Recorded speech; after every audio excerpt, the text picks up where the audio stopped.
Entrar na zona de classificação, vai aguardar, claro, o jogo do Sport ainda. Mas em relação a desempenho, a gente tem acompanhado os torcedores debatendo muito e não estão satisfeitos, né? Alguns entendimentos de que o Grêmio joga de uma forma demasiadamente recuada. Você concorda com isso? Por que o Grêmio joga muito recuado? O Grêmio não poderia ser um pouquinho mais ofensivo de repente, ou de repente falta peças também para que jogue de uma forma mais à frente? Bom, primeiro que eu acho que a gente não joga de forma recuada. A gente tem tido dificuldade nos jogos porque os adversários vêm com um sistema fechado, como foi o jogo de hoje.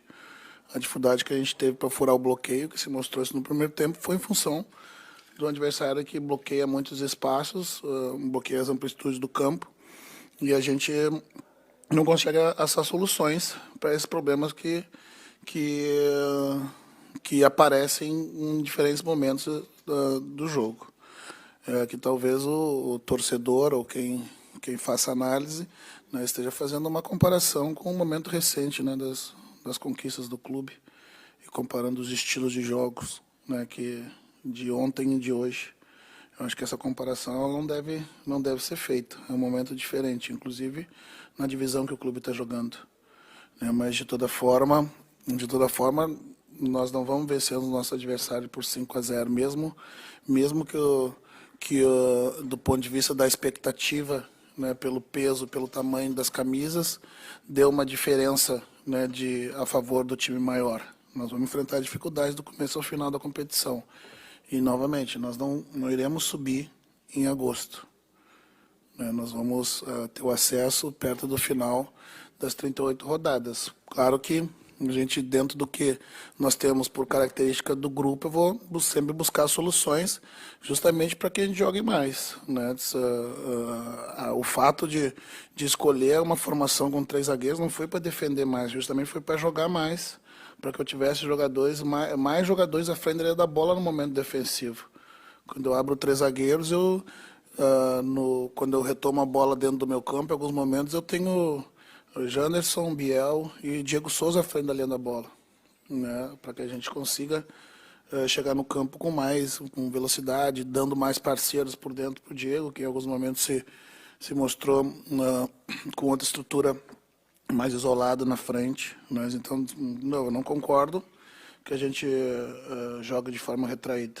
Né, eu concordo que a gente tem a dificuldade, como foi hoje no primeiro tempo, de criar mais oportunidades com um pouco mais de lucidez. Né?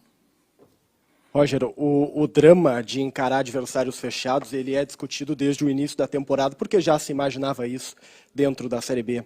Mas o comparativo, me parece, não é do Grêmio com o Grêmio vencedor, e sim do Grêmio atual com o Cruzeiro, com o Vasco, que são os grandes dessa Série B do Campeonato Brasileiro e que conseguem ter mais soluções ofensivas, aparentemente, para quem vê de fora. Hoje a gente viu um Grêmio com muita dificuldade de ser vertical, e isso até incomodou o torcedor na arena. O Jeromel puxou muito a responsabilidade por dentro, no primeiro tempo, de maneira específica. O que falta para tornar esse time vertical e fazer com que o Diego Souza não seja uma peça isolada, com o Biel e o Janderson correndo, mas também sem conseguir buscar soluções? O Diego Souza vai ser o nosso artilheiro e nós vamos depender sim do Diego Souza até que a gente encontre outras soluções para dividir essa artilharia.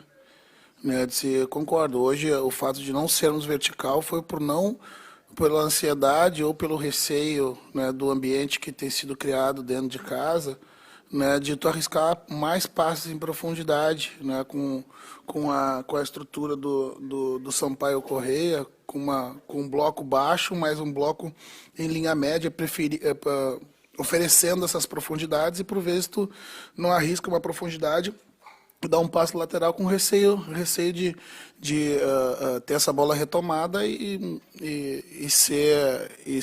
essa ansiedade passar para o torcedor e devolver para o campo. Né? A verticalidade, sim, eu concordo contigo. Hoje ela nos faltou. E justamente era a verticalidade que eu propunha, tendo Janderson e Biel por dentro para atacar essas profundidades, principalmente de dentro para fora. Né? Com a amplitude dos alas, né, batendo na linha para criar espaços internos. Né? Mas, de novo, a gente está lidando com o adversário. E essa comparação, né, que tu fizesse com outros adversários que estão grandes na disputa da Série B, os adversários eles já aprenderam a jogar essa competição porque já estão há mais tempo nela. Né? E também o torcedor já não... torcedor de Vasco, o torcedor de Cruzeiro, que no primeiro ano do rebaixamento, que também se mostraram muito decepcionados com o descenso, também acabavam, de uma certa forma, gerando ansiedade. O que eu falei para os atletas foi justamente isso no final do jogo. Nós vamos ter que, infelizmente, lidar com a ansiedade do torcedor até o final da competição. E a gente vai ter que ser resiliente, para não permitir que essa ansiedade troque ou mude ou altere ou diminua a nossa capacidade de tomar decisão dentro do campo. Hoje nós tivemos 30 mil. Mesmo eu tenho que valorizar a vinda do nosso torcedor no campo, porque mesmo decepcionado, ele veio ao jogo. Eu posso questionar porque não tinha 50, Aqueles também, e também agradecer aqueles que entenderam que não viriam porque estão muito chateados também, e preferem ficar em casa. Mas essa comparação, eu acho que ela tem que ser contextualizada. Ela vai até um determinado ponto. Depois de a solidez, nós temos um time sólido, sofremos poucos gols. Temos um artilheiro, o que o Diego. A gente precisa dividir, sim, essa artilharia dele com outros atletas, as alternativas, os reforços, as mudanças, tudo é em busca disso, Mas, novamente, nós não vamos golear sempre, nós não vamos, quando a gente não der espetáculo, nós vamos vencer, Essa é a proposta para esse momento que nós estamos vivendo. Rogério, durante a semana, no processo de preparação e definição do time para o jogo de hoje, em algum momento você considerou a possibilidade de não escalar os 3 zagueiros pelo fato de não ter um ala para jogar pelo lado direito? Esse é um problema que o Grêmio tem na sua avaliação, especificamente não ter agora ali um jogador para atuar por ali. Como é que estão os garotos? Você tem observado algum deles? Tem o Cauã, que teve já convocação para a seleção de base. Enfim, se pudesse falar um pouco sobre isso, por favor. O Cauã já esteve aqui em cima com a gente. Eu acho que quando eu cheguei ele estava aqui, Você estava, Eu acho que é um menino muito promissor também, mas para mim ainda falta mais vivência e mais jogo, mais experiência nesse ambiente. Se os mais velhos já estão sentindo a pressão da torcida, a gente não pode se enganar que o mais jovem vai conseguir aguentar esse momento. Ele não vai aguentar, ele precisa do suporte do mais velho, e mesmo assim ele vai oscilar muito. Então, se me passou pela cabeça, porém, de mudar para uma linha de 4, mas de qualquer forma também, mudando o sistema também não tinha um lateral, E o Varela faz bem essa função ali, já fez na partida decisiva da Copa Gaúcha, entrou em alguns jogos, se portou bem, o sistema está estruturado dessa forma. No segundo tempo eu alterei, porque o Natan sentiu e eu não quis aí sim colocar um outro zagueiro e colocar mais um jogador à frente, empurrando o Bitelo para meia. O Rodrigo está voltando, ele já está na fase de transição, não sei se ainda a gente vai poder contar com ele, mas na minha opinião o Varela fez um bom jogo. A opção justamente da gente estar jogando em casa foi a opção da troca do Nicolas pelo Diogo, que tem características mais ofensivas, e o Thiago pelo Bitelo também, para a gente soltar mais um time. Então essas foram as minhas opções, o meu raciocínio relacionado a essa partida. Eu pensei, mas por estratégia, mantive os 3 zagueiros que se comportaram bem até o jogo de hoje. Pegando o final dessa sua resposta, Roger, e outras questões que já colocasse aqui, de ansiedade do torcedor, a pressão do torcedor, essa escolha pelo Diogo Barbosa e depois a escolha pelo Thiago Santos. Dentro desse contexto que está sendo colocado agora, como é que tu trabalhou isso para escolher o Diogo Barbosa, a conversa com o jogador, e também como é que foi agora o pós-jogo, porque a pressão em cima deles foi talvez maior do que sobre qualquer outro jogador do time. Tudo que eu falo lá dentro eu não tenho receio nenhum de falar aqui fora, para vocês com relação aos atletas. O meu raciocínio para escalar, obviamente, o primeiro ele foi do ponto de vista estratégico, das características do Diogo Barbosa ofensivas, um jogador que por origem é do meio para frente. Mas o equívoco, principalmente no primeiro tempo, foi que o Diogo vinha muito para dentro e nós perdíamos amplitude para criar espaço por dentro. E por consequência as profundidades. Mas também mas também pensar que se eu tivesse que abrir o time no segundo tempo com as alterações, né, a ansiedade de ver chamar o Diogo Barbosa do banco, também isso atrapalharia. Não pelo fato de o Diogo Barbosa sentir, um cara muito maduro, mas a ansiedade,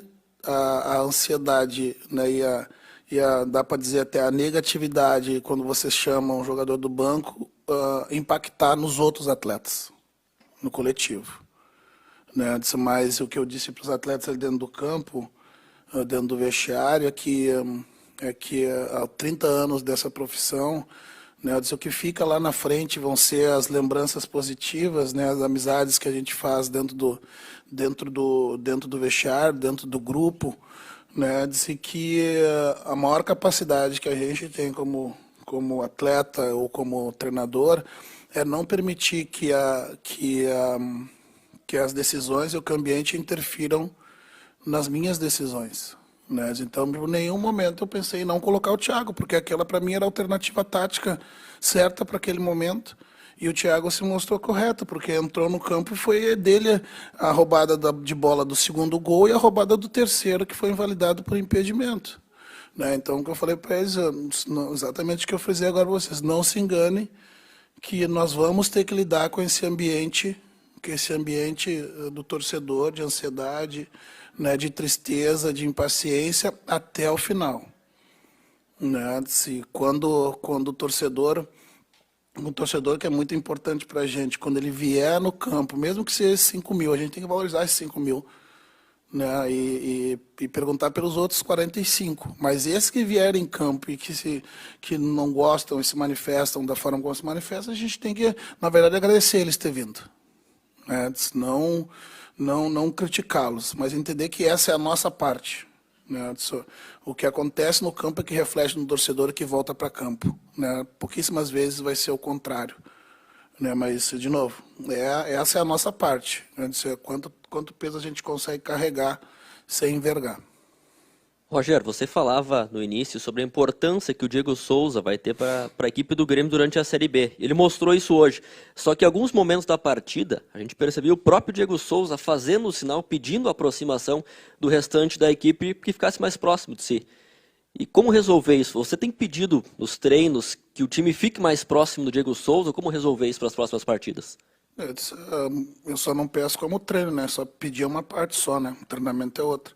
Mas, novamente, dentro do campo, os jogadores também tomam decisões de forma autônoma em função das suas características. O time é uma combinação de treinamento com a junção das características dos jogadores que estão no campo.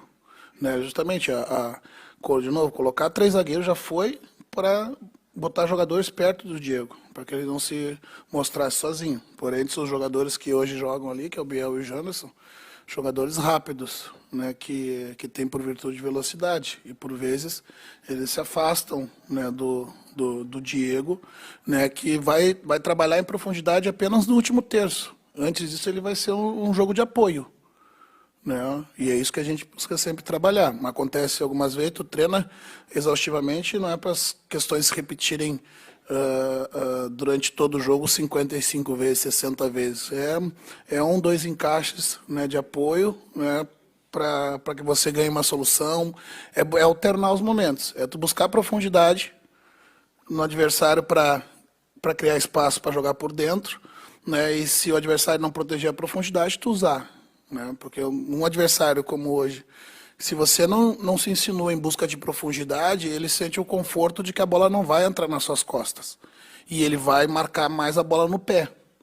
Né? Então, à medida que tu altera nesses momentos, você cria dúvida. No futebol é tudo o objetivo de gerar dúvida. Criar dúvida no adversário. O adversário, puxa, mesmo que a bola vá para a linha de fundo, mesmo que o cara pegue no finalzinho, consiga um cruzamento que é interceptado, gera uma dúvida na linha defensiva. A próxima eles vão usar a profundidade ou vão querer o pé? Né, e isso é que gera um pouco mais de conforto. São os ajustes, né, que a gente muda a característica para tentar pegar, muda a estrutura. Né, tudo isso, como eu disse, para favorecer o nosso 9, né, que é o nosso centroavante e o chefe do ataque. Roger, aqui embaixo. Aqui. Hoje a gente chega, então, nessa 13ª rodada, né, da Série B. O Grêmio, mais uma vez, não tomou gols, né? Até esse momento foram só 4. Eu queria que tu falasse um pouco da importância de ser a defesa menos vazada e também desses jogadores, né? Que hoje a gente teve o Bruno Alves, o Jeromel e o Natan, porque não pôde contar, né, com o Kahneman e com o Rodrigues. O quão importante também é ter peças para reposições. Então, por isso, eu acho que esse é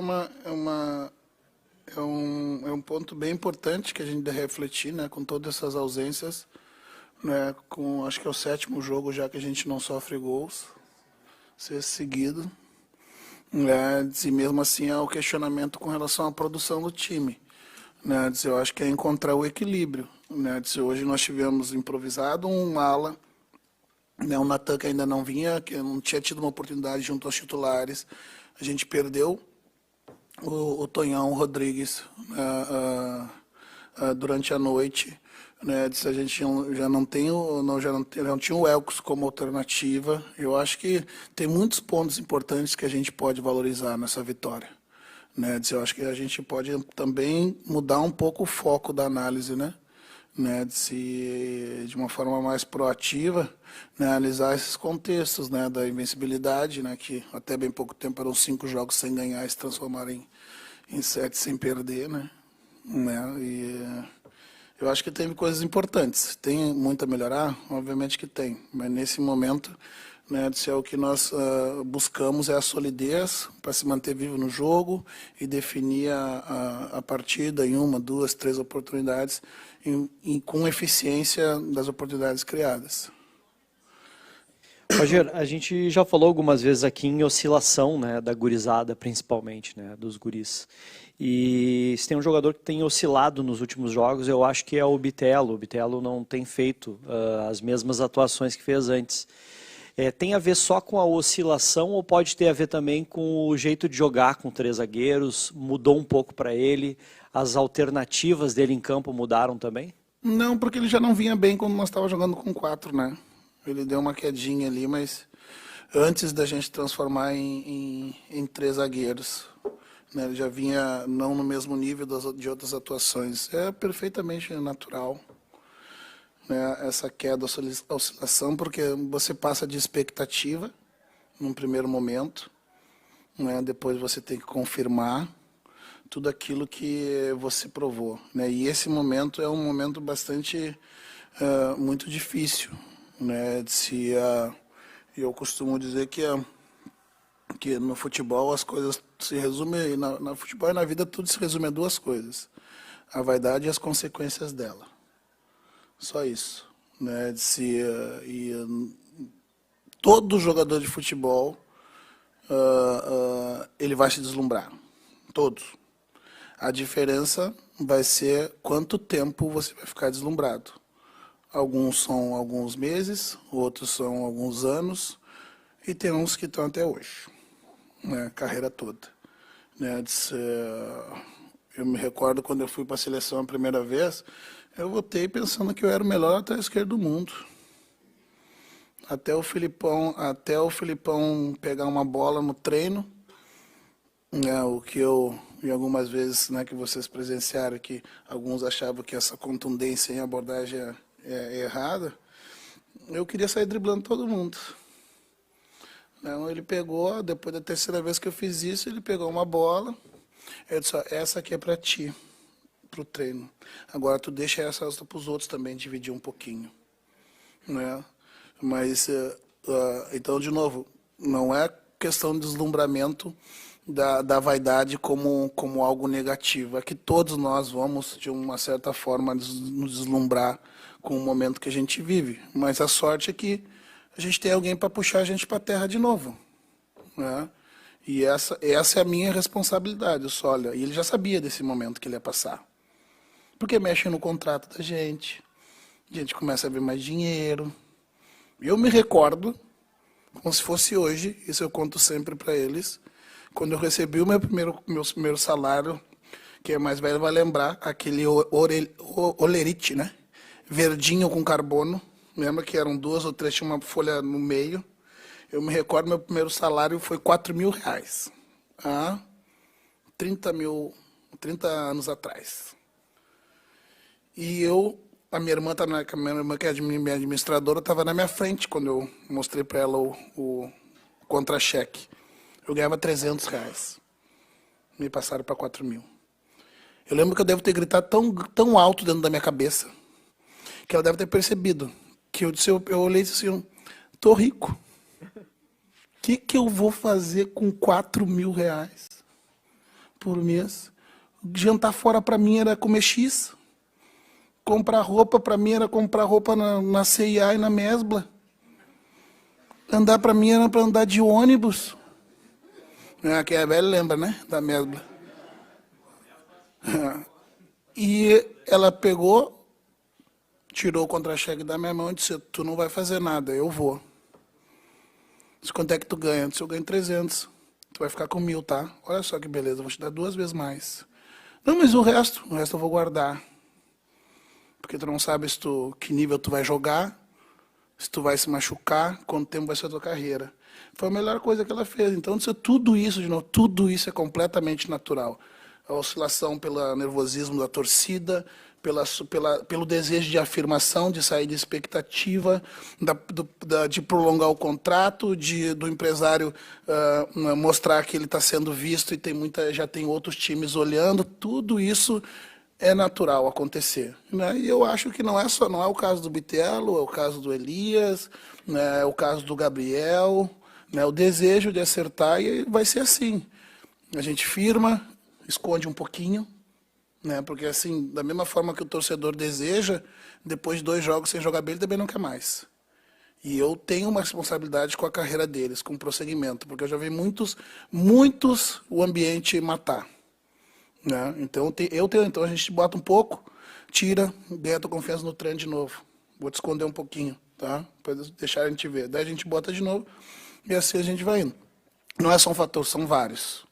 São vários fatores, mas esse é o processo.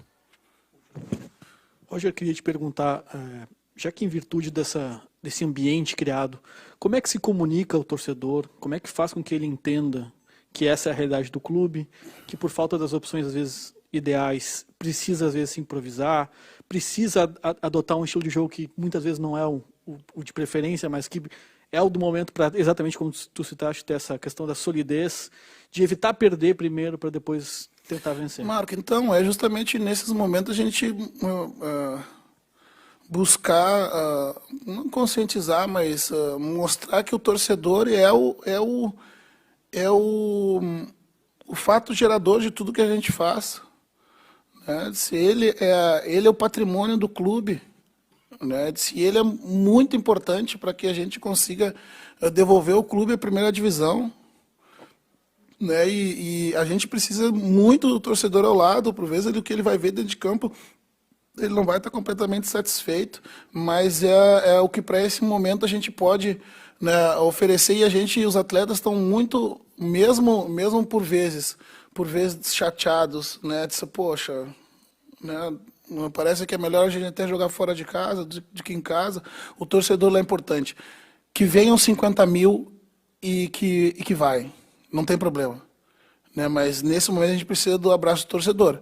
É juntos que a gente vai ser. A gente não pode criar um ambiente de nós contra a torcida contra o time.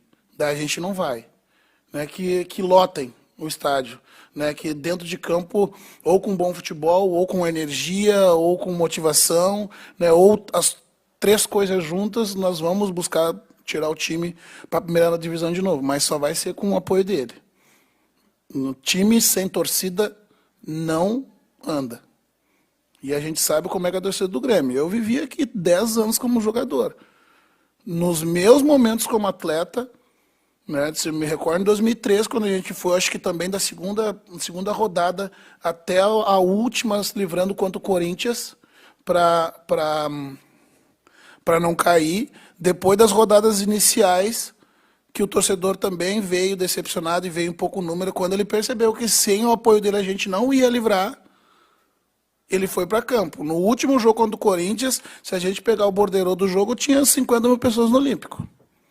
E a gente dependia de vencer ainda de resultado. E as coisas aconteceram. Então, o torcedor é o que nos move. E a gente precisa deles. Obrigado, Roger.